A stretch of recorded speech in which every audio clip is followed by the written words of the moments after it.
Okay, hello. Precious, can you please help remove that column blocking? Okay, thank you. All right. So, guys, as we all know, the topic for this series is crafting the perfect engineering CV, a guide to CV writing for tech professionals.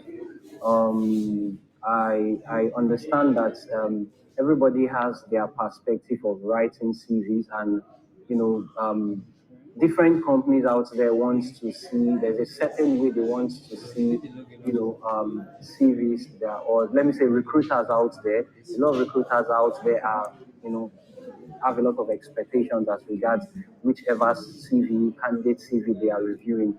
As much as we have a general standard, general and acceptable standard or expected standard for every kind of resume or for every kind of CV. So, can you please move to the next slide?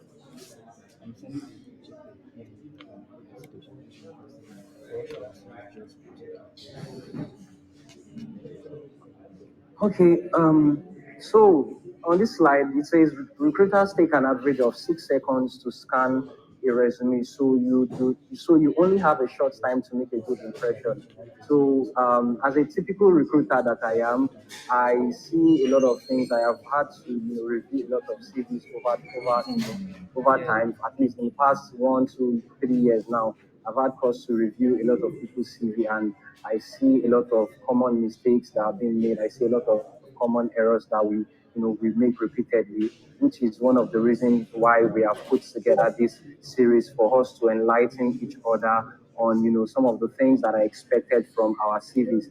So your CV is a passport or is a one-stop passport or a passport to landing your next dream job. So why not make it count? Why not try to do everything it takes to have a perfect CV out there? So just always remember that it's your one-stop passport or it's your passport to landing your next dream job. So always make sure that you pay attention to details or you try to make it count. All right, the objective for this series is curriculum vitae. So the aim is to give us an understanding of writing a good CVs, and in the bullet points we have curriculum vitae versus resume. What is the difference? Recommended layout for a tech CV, conclusions, do's and don'ts, resources, and questions. I understand that a lot of people have asked questions during the time when they were filling or when we were filling out the form for this webinar, registration form for this webinar. Some of us had questions which we are going to be addressing one after the other. Next slide, please.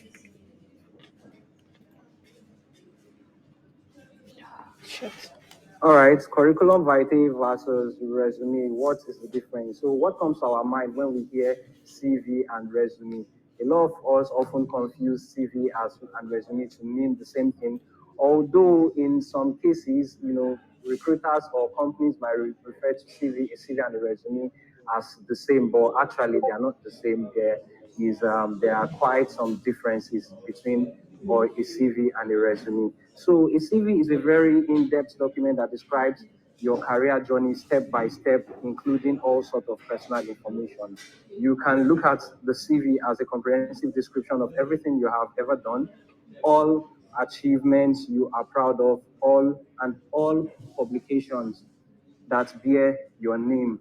Meanwhile, a resume is a short, straight to the point document created for the purpose of applying for a specific job. A CV captures an in-depth, an in-depth overview of who you are particularly, captures an in-depth overview of your experience, captures an in-depth overview as when I mean your experience, whether it is related to the job you are applying for or not, also captures an in-depth overview of your academic qualifications, of your skill set, of your academic qualifications, skill sets, and also publications. So, meanwhile, a resume just gives a short or a brief insight into who you are, highlighting important points majorly. But for the purpose of what we are doing today, I might be calling it a CV, or when I say I might be, talking about resume at some point. So whichever one you hear from me, just take it. But I just want us to know this first, that a CV and a resume, they are there's a slight difference between a CV and a resume. Although in some countries tends to make use of both as the same. Next slide, please.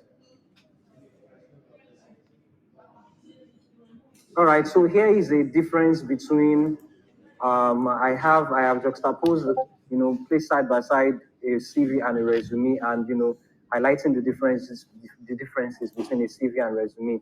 On the resume section, I have usually 1 to 2 pages, more suitable for corporate jobs. Your resume is not supposed to be something that is long. At most, in fact, most recruiters would rather recommend that your resume should be a page. But in some cases, for some of us that have had a lot of experience or a number of years of experience, it might span or it might extend to 2 pages. Often contains a career objective, usually generic and used for a range of jobs.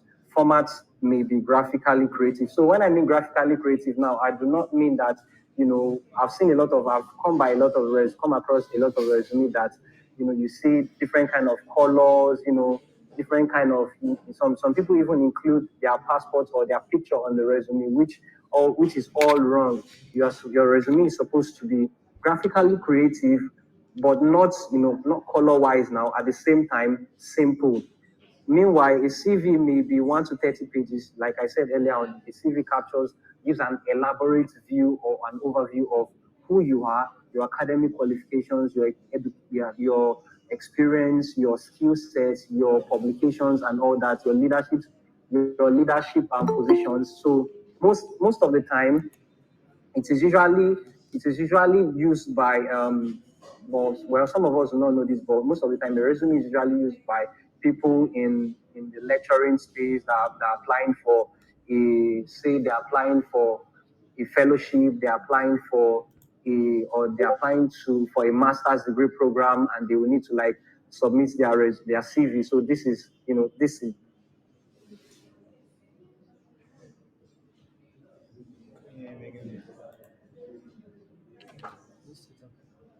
Can't hear me again. Tell him.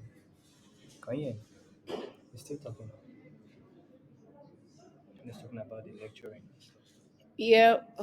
or vice versa. It may be worthwhile to put one together. A CV is in many ways a more detailed version of a resume with a few additional pieces of information. So creating one from the other shouldn't require a great deal of work. So in most cases, or most of the time, it's a CV, a resume can transcend into a CV because it is, almost alike, but there are quite some similarities. You just need to add up to your resume to, add some few details, like I said here, to come up with your CV. Having the right documents for a job application is crucial, and keeping both options on hand will ensure you are prepared no matter what the job posting requests. So what I'm trying to say in essence here is that it is always important to prepare ahead, because you never can tell where you are going to find yourself in the future, or you never can tell where you will land, where you might be required to submit each of these documents. So it is important that, for when you're applying for a particular role or a specific role, you prepare your resume and make use of your resume. Or when you want to further for your masters, when you want to apply for academic positions, or maybe pick a very top position. For example, some people that have up to like 10 to 15 years experience, those ones you definitely that they cannot come up with a resume. What they need is a detailed CV. So it is important you have, or even if you have up to 5 years experience or more, from 5 years experience or more, it is important that you ensure you have a CV side by, and that you can always make use of when the need arises. Next slide, please.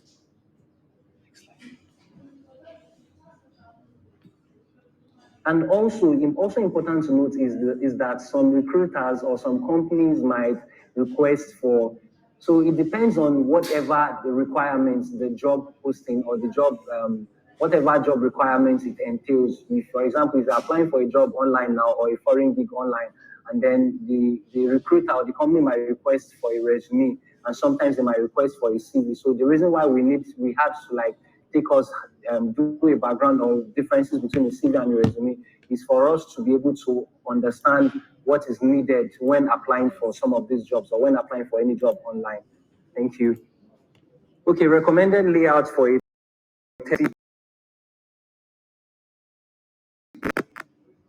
Thank you. So this is just a few, but not limited to what is supposed to is supposed to be there. So like I said earlier on, a resume and a CV has some form of similarities, and also as both have some differences also. So what you just do is that you build up on a resume to a resume is a CV rather is a build up on a resume. So here we have the header section that grabs the recruiter's attention and facilitates positive expectation. Your header section is the first part that recruiters want to see. And moving on to the next slide, we are going to see a component of the header section.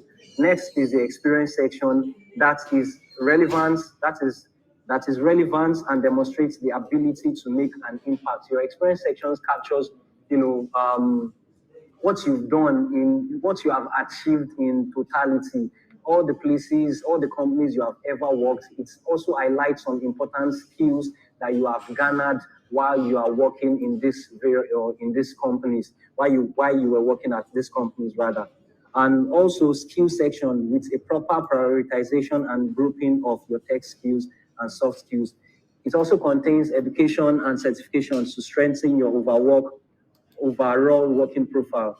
Custom sections. These sections includes project achievements to stand out or fill gaps in your work history. So some of us like software engineers on the call right here, and also maybe product managers, product owners, we might want to like share our GitHub repo, or we might want to like share some of the gigs or some of the jobs we have done over the years. And this is where this is what this column is meant for. And also to stand out or fill gaps in our work history. Sometimes some of us might there might be gaps in our work history. And when I talk about gaps in work history, I mean that, say, for example, you were working in ABC company between the period of 2014 to 2016. And for one reason or the other, you left ABC company. And then while you were trying to, source for another job, or while you were waiting for another job, or let's say Mr. A was laid off from ABC company. During the period that Mr. A was not doing anything, the period between when Mr. A was laid off and when Mr. A got the next job offer or the next opportunity is what we call gaps in work history. So sometimes custom section, and during this period, a lot of developers, I've had us to review developers, a lot of series that are in this category. And what I see is that most of them include what they were doing. Some of them include their side gigs. Some of us have gigs on Upwork that we run, like that's what do you call it now? Um, is it temporary gigs I call it now, or freelance gigs? Some of us might exactly. Thank you, guys. Thank you, Noel G. Some of us might want to include some of us might want to include our freelance gig in between in this column. So this is what this column is meant for. So it is just to cover up for the gaps in our job history, and it actually gives some for me as a recruiter. So I'm speaking for myself. So when I see gaps in anyone's CV, I look out for areas where I look out for their freelance for this column particularly where they have the sometimes it might even be personal projects that you have to include there. Sometimes it might be freelance. This why this is what I usually look out for to know how serious you are, or to know if you have not been seen. Because some people can be funny. They might, in between that gap, they might delve into something else. Some people might, okay, just so that they don't stay idle, they might decide to like go and take up a job totally outside the tech space. Jobs like banking, jobs like teaching. Mostly, I see I come across teaching mostly on people's resumes. So this is how I just measure, or this is what I look out for to decide or to take a major decision when reviewing applicant CV. Thank you, Precious. Next slide, please. Okay, so we are going to be taking this section one after the other. Your header section must contain your name, and when I talk about your name, I mean that it must be the first line of resume. It must be bold. It must be larger than the largest font used in the body. So I have a template sideways, a picture here to give an illustration of what this section is talking about. Now, I am not saying that this has to be the template it should come, or this has to be the templates that you should write your own. It is just to give us an sorry, excuse me. It is just to give us an idea, or it is just to give us an insight into what recruiters are looking out for, or what somebody like me is looking out for when I review your resume. I like to see that your header section, it has your header section is well pronounced. It carries your name boldly written on it, and then um, and also your email address. So I always have problem when it comes to this column, email address. It's a very important um, very important point that a lot of people, even not just restricted to people in the tech space alone, people outside tech space, a lot of people make this mistake. And now, what is the mistake? The mistake is that some of us come up with funny emails. Some of us has when anything that has to do with your official mail, your official email should not be a funny one, such that you can see people's email as, for example, now my name is Oluwaseun, Oluwaseun for good at gmail.com, Oluwaseun for love at gmail.com. Funny emails like that tells the recruiter or the hiring manager that how serious you are. It's or not even how serious you are, how professional your approach is. It tells me how much of a professional you are. When I begin to see funny emails like that, it's one of the turn off. Sometimes I overlook it, especially when I come by a great resume. So I will be speaking from my own perspective now, and what you should also expect out there. So speaking on email address, so it is important you have a well-structured professional email address.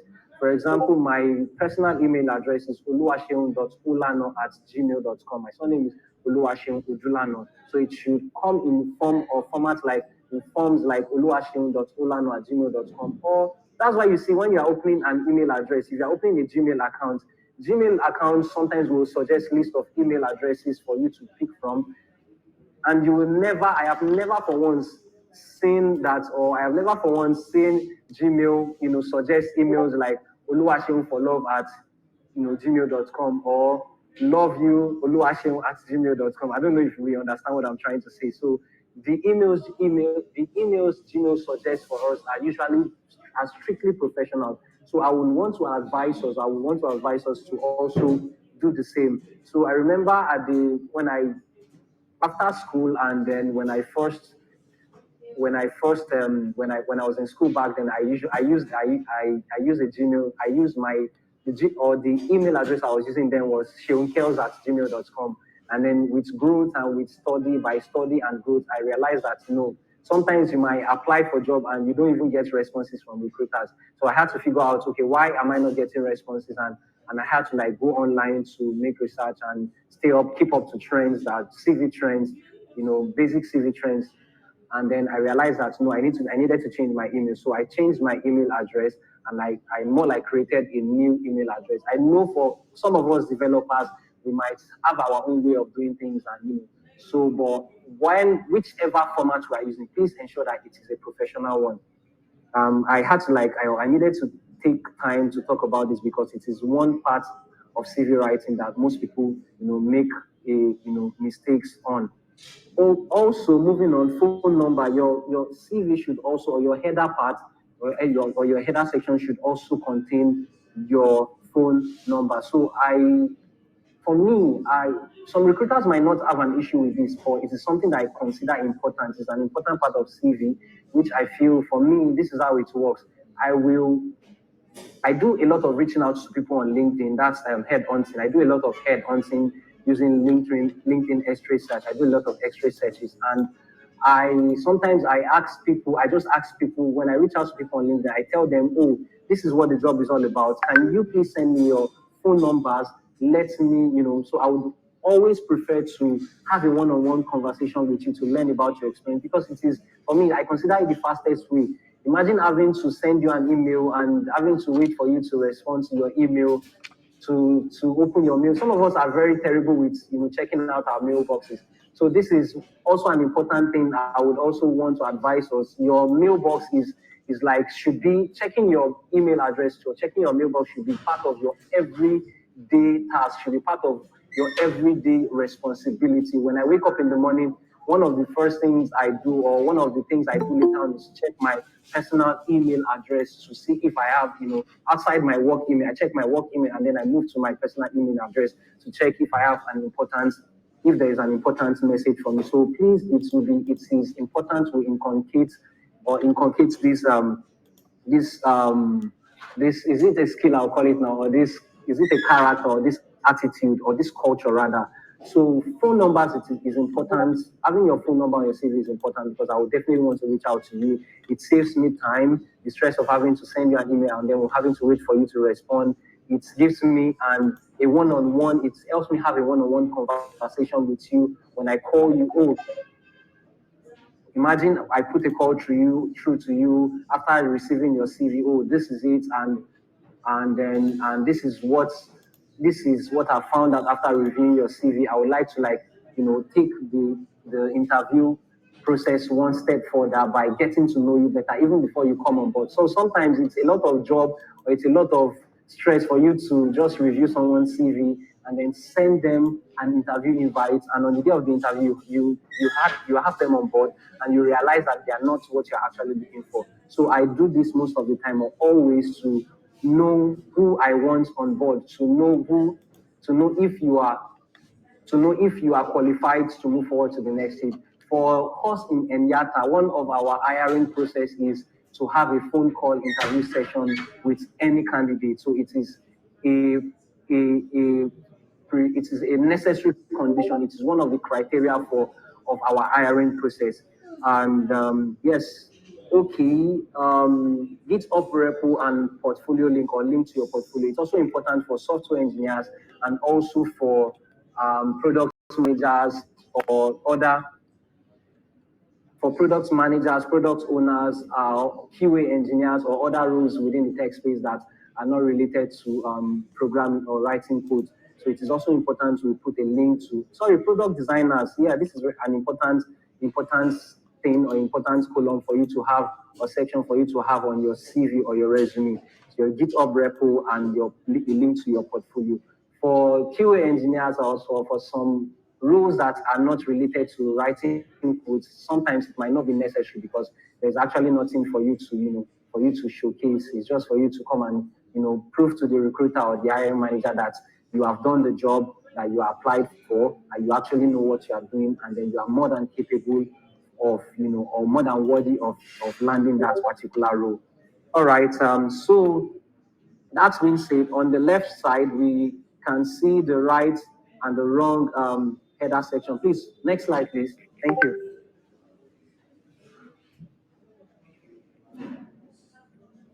Okay, experience section includes the organization where you worked, the job title, the dates you were employed, and a summary of your experience and achievement. This is, and I mean, without this section, your resume or your CV is as good as nothing. It's like you don't have anything. I mean, so sometimes for entry level roles, it is important you. So I know that all of us here, we have different experience levels. Some of us we have experiences ranging from zero experience at all to maybe 5 to 10 years experience. And so, what I would just want to advise, my advice for us is that for those of us that have zero experience, or that are hoping to get into tech, it is important for us to, go online and, take up internship positions. Sometimes I think we have side hustle, HNG internships that provide, these are platforms that has provided us with opportunities to learn, and has provided us with resources to, sorry, these are not on the slide. I'm going to be sending us a detailed slide later on to the community through pressures. So it is important, like I said, as I was saying, to, go for internships. We have internships platforms like HNG internships and side hustles, platforms that, help us to grow in whichever tech skill or tech career we will be aiming for. And also take up professional courses on beginners and professional courses on Coursera, Udemy, and also maybe Pluralsight. I know that Pluralsight there's a subscription to that, but if you have access to Pluralsight, you can also go there to to enhance your skill so that you can have something on your resume. It is a crime for me. It is a crime. I would say it is a crime or a sin as an entry level or somebody looking to break even into or to break into tech to see that your experience is empty and you're just sending me an empty CV that contains your header and then your whatever it is that you want without any kind of experience, so or without any kind of internship roles that you've picked up. For those of us that are experienced, I mean, this is also we know that we can't do without this section. So on the left side, on the left wing, we can see the how or the right way or the appropriate way to come up or to craft our experience section. If we have any question, we are going to be doing a question and a Q&A by the end of this webinar. Precious Operator, can you please move to the next slide?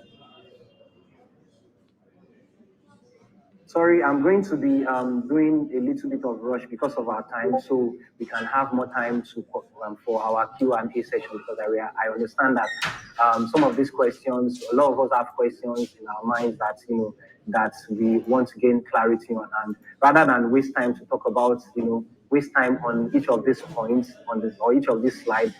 Most of those questions we have already, or we are going to be answering. We are going to be tackling some of these issues from all the questions that will be asked after the webinar.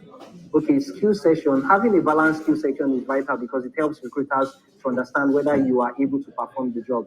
So moving on, put the tech that's the company, that's the tech stack now that the company uses higher on your list of skills. So when you are crafting your skill session, it is important that for those of us that are going to be doing this now, I'm talking about tailored resumes or tailored CV. So mind you, it is important while as we grow or as we advance in career, it is important that we also grow to understand some of these trends in resume or CV writing. It is important for us to know that we are supposed to have a tailored resume for specific roles. For example, now I do not expect a developer or a tech or a tech star or a tech talent of or a tech professional of that has about 3 over 3 years experience not to have a tailored CV.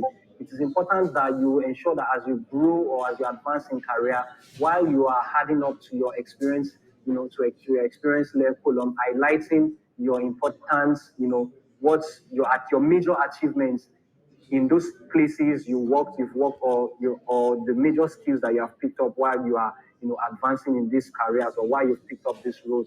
It's important that you tailor your resume. So moving on, group your technical skills for better readability. For example, now, for those of us that for the software engineers that are here, this is for you, and it is important that you group your technical skills for better readability. So this is for us to actually capture what you do. So sometimes I review CVs and I put out a job post for for a front end developer, a React Native or a React or Vue.js front end developer, and then when it's time for me to check out your CV, I realize that you are just you don't even write React, so it's already a no for me, or it's already a turn off for me. So it is important that you include your relevant skills. So that this is where CV or resume tailoring comes in. When I talked about CV tailoring, this is what I'm talking about. Include your relevant skills. That's skills that are required or that are required from the job description of the job that you are applying for. Group your technical skills for better readability. If you are going for a leadership position, put the soft skills section before the technical skills section. So on this slide, I do not include the soft skills because it's just something that we are going to be touching. So, but majorly, I mean, the major areas we're going to be concentrating on is on your hard skills as tech professionals. It is important that you tailor your CV or your resume towards the hard skills, towards the skills towards the skills that are required in the job description of the job you are applying for. So, for example, if I'm applying for a job on LinkedIn, if I see a job ad on LinkedIn now, there's a skill section that we are supposed to take a look at, and tailor our resume towards so that we can stand a better chance of being called upon by the recruiter.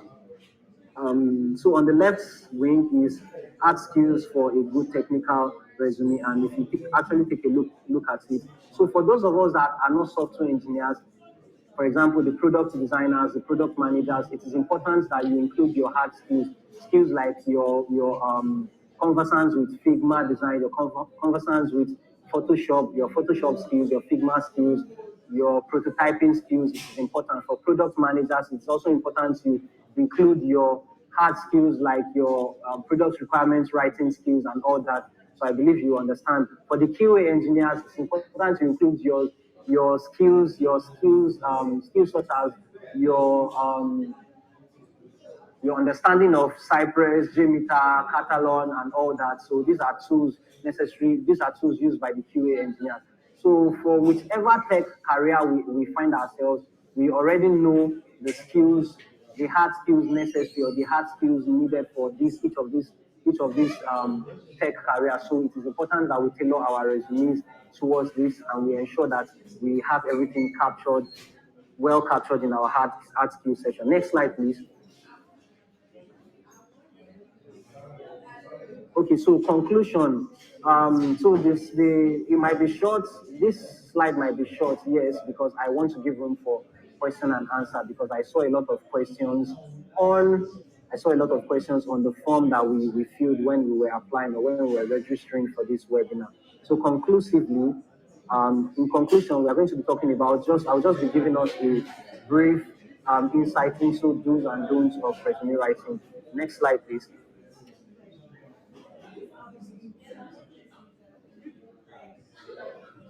Okay, yeah. So most importantly, I deliberately left this section for the do's and don'ts. So I would rather have talked about it at the beginning of the webinar, but I deliberately left it for the conclusion.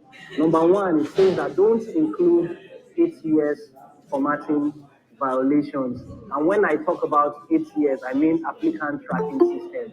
So a lot of us do not understand or do not know that companies out there or recruiters out there make use of 8 years applicants tracking system. It's an application that sees or that filters filters CVs based on some for it. So here is so on that one, remove relevance, irrelevance, hobbies, and interests. Please, a lot of us don't. A lot of us don't do well when it comes to a lot of us don't do well when it comes to having our hobbies and interests on our resumes. Please, it is important to note that your resumes and or CVs might not need to contain hobbies and interests. This is only important if your hobby or your interest aligns with the job position or aligns with the job description of the job you're applying for. For example, now for a designer or a motion graphics designer now, you can say you have photography skills or you have Photoshop skills. So these are, so this I can't see the screen.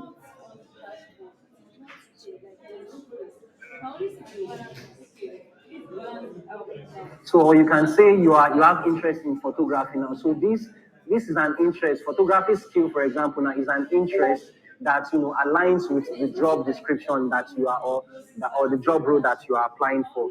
Next slide, please. So I'm going to be giving you us a detailed because of our time. I wouldn't want to delve deep. I'm going to be giving us a detailed slide later on, and Precious will be sharing that with us later on. So here is just a brief logic. I can see your hands. We're going to be entertaining questions later. So here is just a brief CV. Here is just a brief format of how our CV should be tailored. I don't know if you can help me expand that.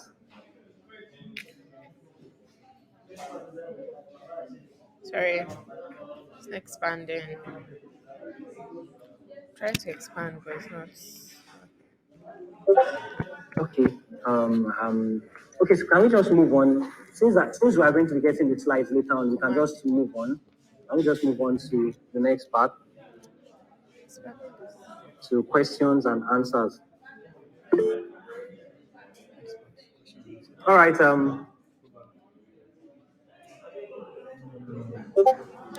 Questions and answers. Precious.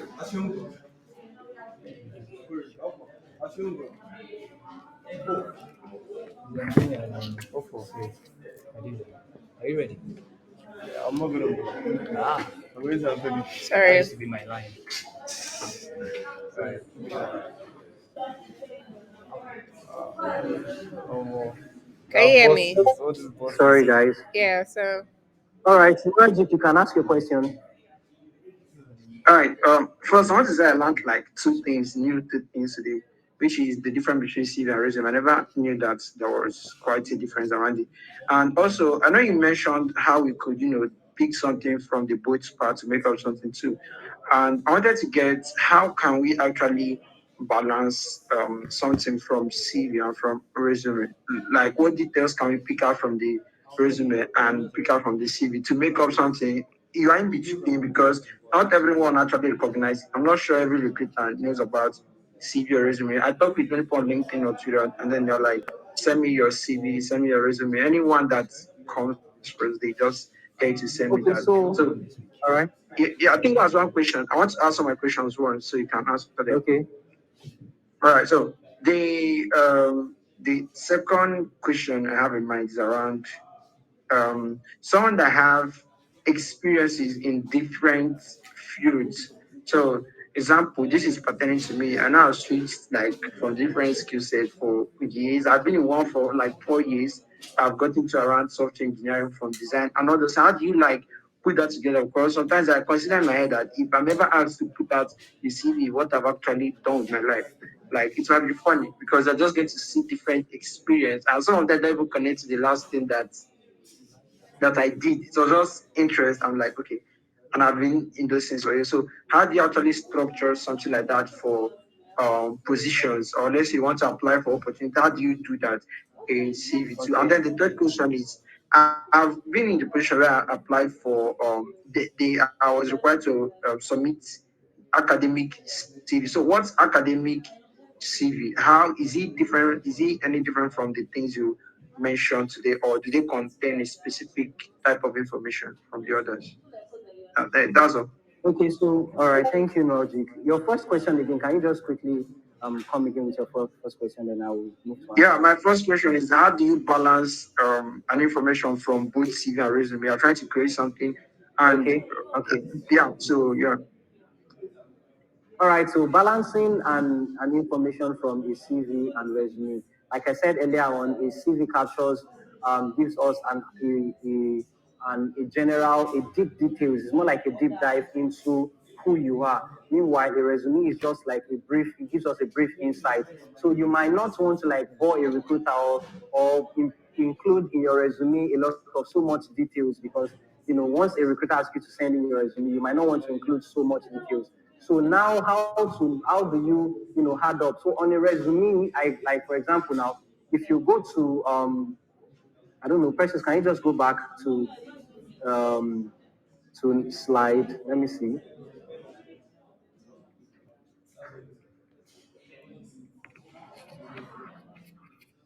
Sorry, hold on.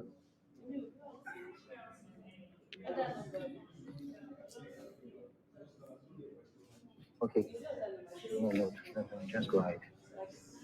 Okay, go ahead. Sorry, guys.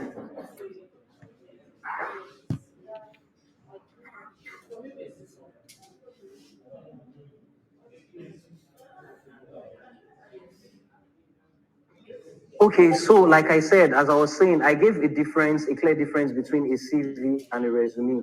A resume is usually 1 to 2 pages.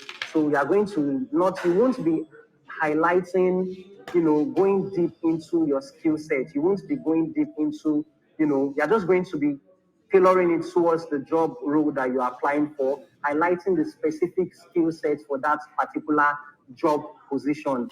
So usually this is usually for people with maybe 1 to 2 years, 0 to 2 years experience.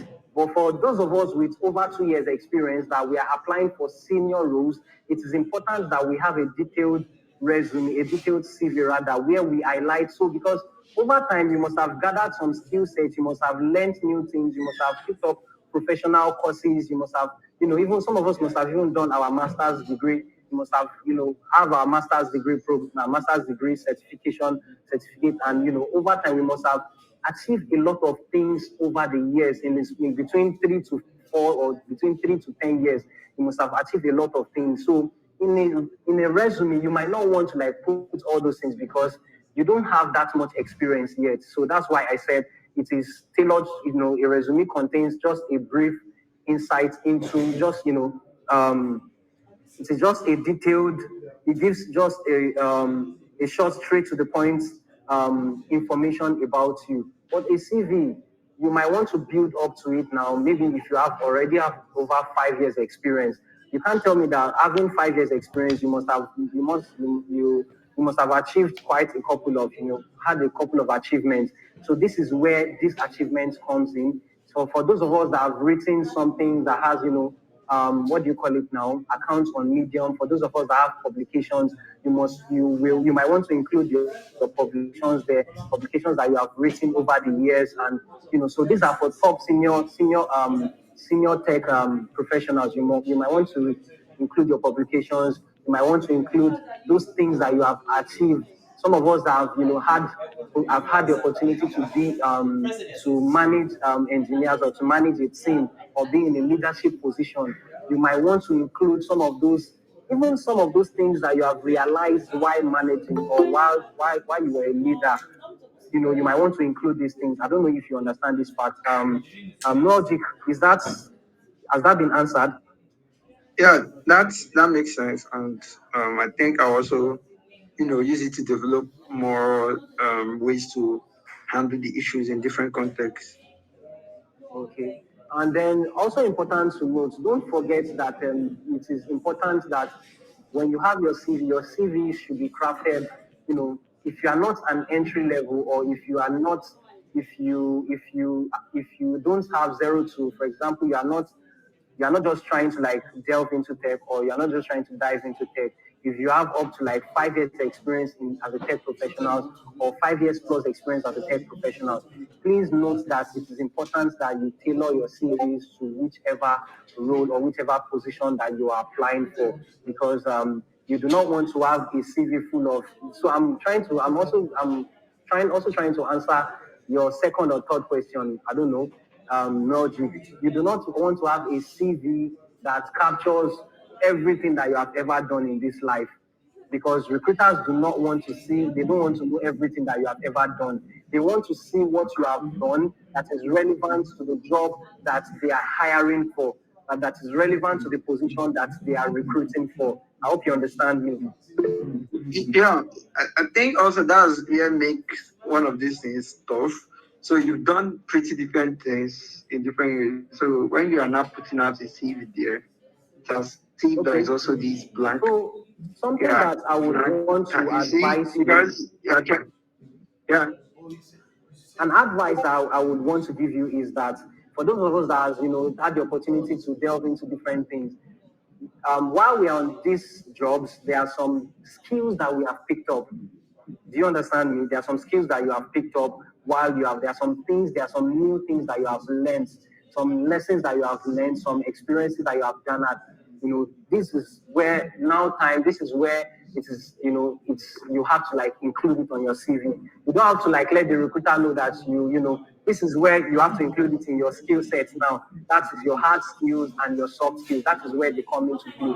Rather than have it on your experience column, because for example, now I am hiring for a software engineer, not a data analyst. I do not care if you have been a data analyst. So I do not need you to include that you were once a data analyst on that resume or on that CV. For those of us that have had, 5 years plus experience or 4 years plus experience, I am hiring for a software engineer. So please, everything that you are going to have there should be tailored towards, a software engineer, or should be tailored towards a product designer, or a product manager, or a product owner.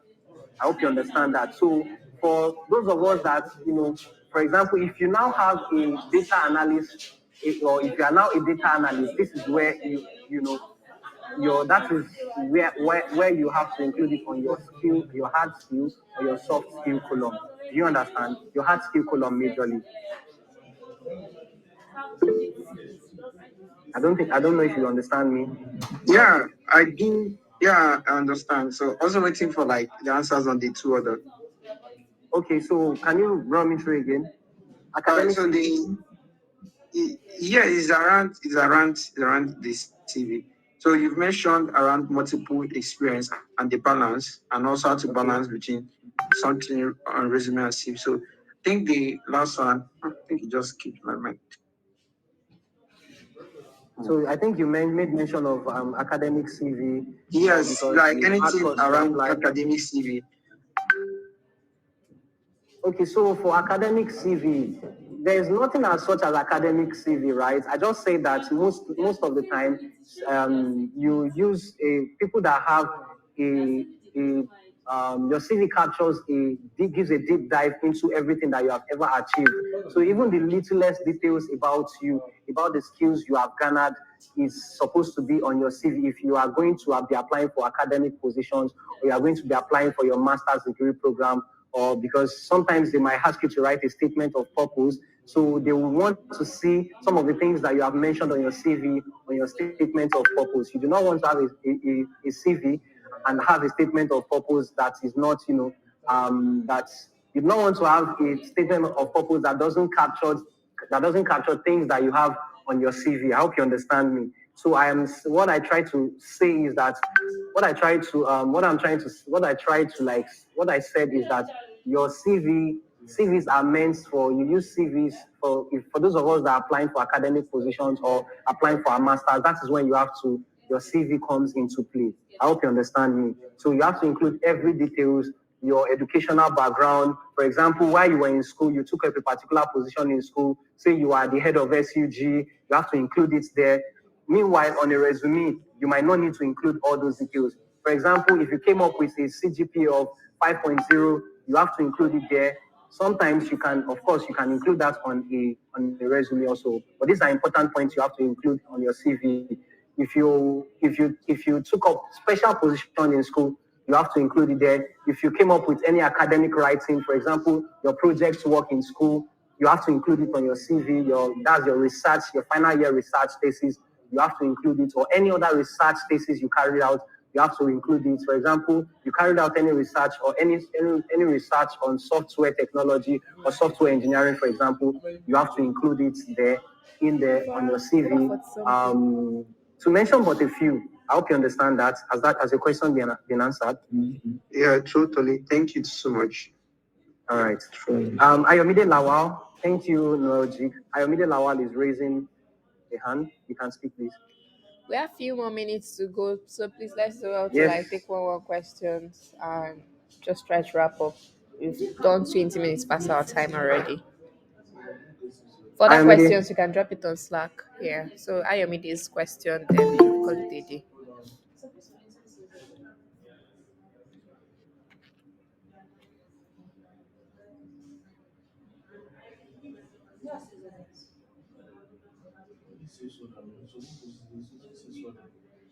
Ayomide Lawal, please ask your question. Or Isa Jacob, please go ahead. Okay, so for somebody who is a software engineer and a technical Okay, I'm sorry. writer, So good evening. So I just want to ask that does open source project Sorry. right? Sorry. Okay, I'm asking that does actually Hold on, Ayomide. Okay, ask your question. yeah, I am just talking about. Okay. Ayomide, you can go ahead. So so as I was saying, does like an open source work, maybe you contribute to an open source job. Does this also like count like an experience that one can actually add on one resume? Yes, it's Because important actually because it's your so work. it told about the Okay, please go ahead. oh, okay, so actually there's a book that I'm actually reading on about resume. So he was saying that about the 8 years, that actually it is human being like a recruiter that's actually going to like reject it. That most company won't want an 8 years to lose, to like looks like maybe like a great employee or something like that. So like it's always like the recruiter that's going to like reject it or accept it. So like we have like a job pipeline whereby your CV gets reviewed, maybe goes to another stage or something like that. So you were saying that we have to have like an 8 years keyword or make sure that the resume just like align or actually work along with the 8 years. So I don't actually get that. So it's like conflicting. Okay, so what I said in that regard is that an applicant. What I learned from there, so that's why I'm asking this. Okay, so what I said in that regard is that an applicant tracking system is a software most recruiters use or most hiring managers use to help them sieve out CVs using tailored keywords or using some parameters. So there are some things that they are looking for example, on your resume, and if your resume does not contain these things, the ATS automatically sieves it out. So I did not say that the recruiter will be the one to sieve it out. So the job of the recruiter is to set those parameters, and this is how you are going to know what to do or what to do on your CV, on your resume. So I said that I went for that to say that when you are applying for a job, there is usually a job description posted or a job details of the job posted by the recruiter or the hiring manager. So it is important for you to study the job description and tailor your CV towards the job description. So, for example, if on a job description there are certain skill sets that every job description contains a skill set that is expected of the hiring